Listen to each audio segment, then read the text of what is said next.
Diseases in World War I by Katie Cleghorn. During World War I, soldiers were killed and injured by much more than battle wounds alone. Diseases during these wars defeated almost as many men as were killed in combat. These diseases greatly influenced the outcomes of the war. Diseases during World War I were quite common and very tragic. They were quick to spread and often quite fatal. These diseases were mostly caused by poor hygiene and unsanitary living conditions.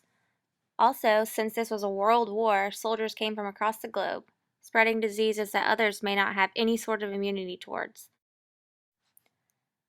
Some of the most severe and unpleasant diseases during World War I were trench diseases. World War I was the first war in which vast, intricate trench systems were operated. They were one of the main military strategies used in the war and were extremely long and complex. In fact, if the Allies' and Central Powers trenches were laid down end to end, it would probably spread out to be around 25,000 miles long. They were filled with thousands of soldiers in crowded spaces, all from different nations, stuck together for long periods of time. The conditions in the trenches were far from sanitary. Rainy weather caused a buildup of mud in the trenches, which eventually became filled with rats, lice, and dangerous bacteria.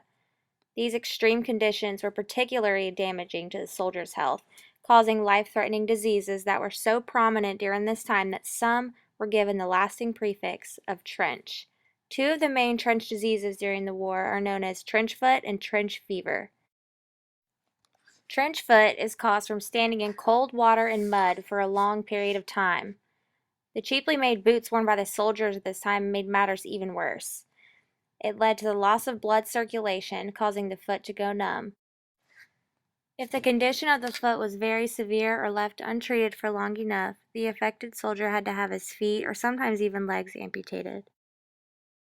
It could also lead to gangrene.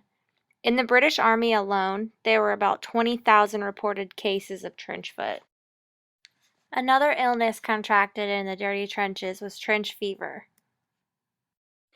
The first clear accounts of trench fever were during World War I, but it still exists today. This disease is called by the bacterium Bartonella quintana. This bacterium is transmitted by lice, which were common in the trenches. Since these men were living in very unsanitary conditions and with limited supplies, it was impossible to get rid of all the lice living on the trenches.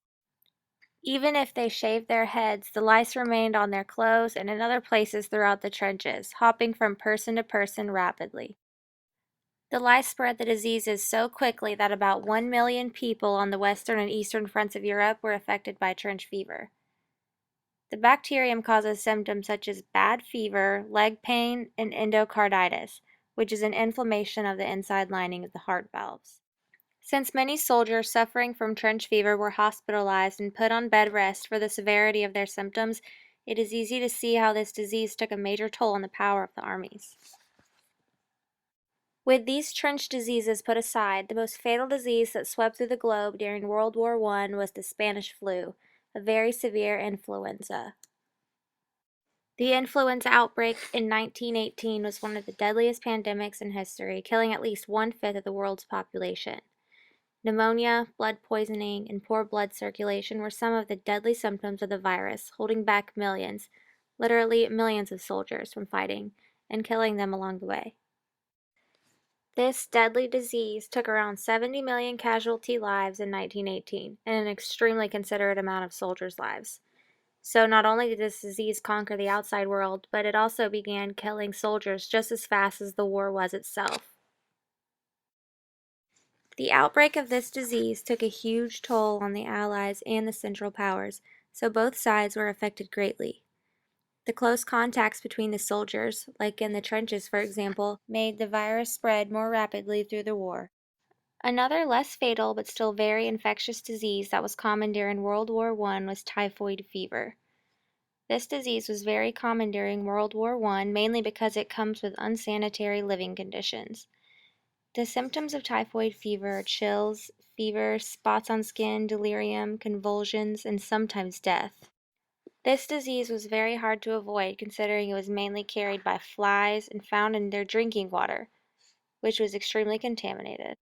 It is estimated that around 30 million cases of typhoid fever were reported after World War I. It is very easy to see the true impact of diseases during this war, and helps give us a better understanding of the overall hardships that come along with war.